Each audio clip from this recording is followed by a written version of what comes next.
The late afternoon sun cast long shadows as Eleanor Vance, CEO of a global tech firm, stood before her brownstone's polished oak door.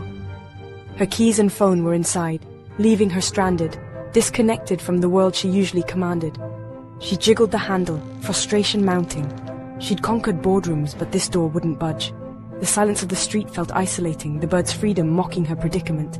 For the first time in years, Eleanor felt vulnerable, her fortress now a cage with her locked outside.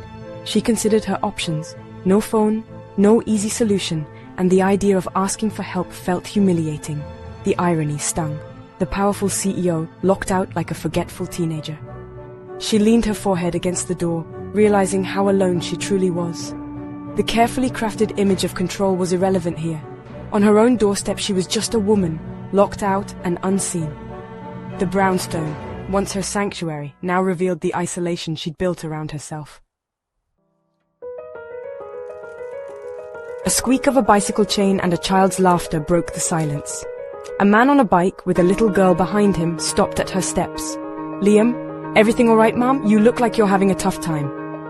Eleanor, embarrassed, tried to regain composure. "Just a minor inconvenience," she replied too sharply. "Liam, locked out. Happens to the best of us. I did that last winter, had to wait for my daughter Lily to get home with her key." His kindness was disarming, expecting nothing in return. "Liam, I'm Liam. We live down the street, the house with the sunflower garden." Eleanor recognized the garden, but never the person behind it. For a moment she let her guard down. "Eleanor, yes, I'm locked out. My keys and phone are inside." The admission felt like surrender, but also a relief. Liam's simple offer of help was a currency she rarely encountered. In that moment, Eleanor allowed herself to accept it. Liam smiled. "No problem. Use our phone to call a locksmith.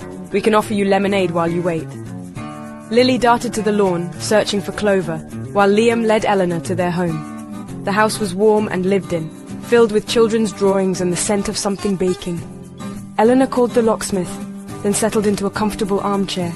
Lily handed her a glass of lemonade, beaming with pride. "Eleanor, it's delicious, Lily. Thank you." The simple kindness in that sunlit kitchen cracked Eleanor's armor. She felt tension ease, the world suddenly less hostile. Liam and Lily's quiet chatter was a comforting backdrop. For the first time in a long while, Eleanor smiled, a real, genuine smile. In that moment, she realized how much she'd missed simple human connection. The fortress she'd built around herself began to crumble. Kindness, she discovered, could be transformative.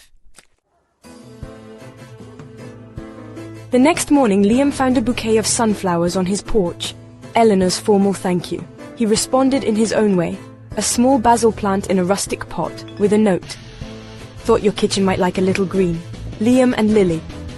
Eleanor brought the basil inside, its scent filling her sterile kitchen. Unlike flowers that wilt, the plant was alive, a symbol of growth. This sparked a quiet exchange, a bookstore gift card for Lily, fresh tomatoes from Liam's garden.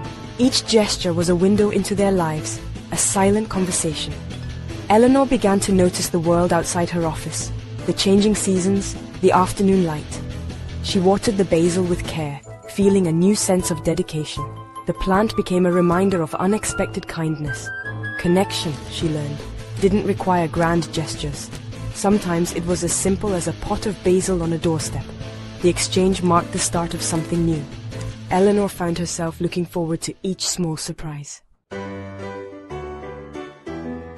Their silent conversations soon turned to words. Chance meetings became shared coffees. Eleanor learned about Liam's life as a freelance designer and devoted father. She opened up about her own pressures, finding safety in his empathy. Liam saw her strength, not just her title. He invited her to a neighborhood block party. Eleanor hesitated, but Lily's hopeful face convinced her. She met her neighbors as individuals, not just faces. The experience shifted something inside her. She realized vulnerability was the foundation of connection. The brownstone felt less like a fortress, more like a home. She was no longer just residing, she was living. The walls she'd built began to fall. She discovered the joy of building bridges instead. As their friendship deepened, Eleanor saw potential in Liam's design work. She offered business advice, helping him organize and market his talents. Liam, in turn, brought balance to Eleanor's life. encouraging her to slow down and rediscover joy. Walks in the park, museum trips, and quiet evenings in the garden became routine. Eleanor learned that success wasn't just financial. It was about experiences and relationships. Liam's business flourished, giving him confidence and stability. Eleanor began delegating at work, trusting her team. She hosted gatherings, filling her home with laughter. Her colleagues noticed a change. She was more approachable, more inspiring. True strength, she realized, was about openness and connection. Both their lives transformed, each helping the other grow. Their partnership was built on mutual respect and support. Together, they created a richer, more fulfilling life. 1 year later, Eleanor stood on her porch, the door wide open, warm light spilling out. The street buzzed with life. Children playing, neighbors chatting. Inside, Liam and Lily's laughter mingled with the scent of thriving basil. The house was now a home, filled with warmth and welcome. The locked door that once symbolized isolation had sparked a chain of connection. Eleanor was no longer just a CEO. She was Ellie, friend and neighbor. Liam's business thrived, and he saw his own worth. Their friendship became a partnership, blending their worlds. They celebrated each other's successes, big and small. Eleanor realized the most important doors are the ones we open in our hearts. By accepting kindness, she unlocked a future richer than any she could have planned. What's something people don't know about stories? They never truly end. There's always a new adventure waiting for you. Just pick your next tale and I'll meet you there. Subscribe to the Story Circle and let me know which story I should tell next in the comments.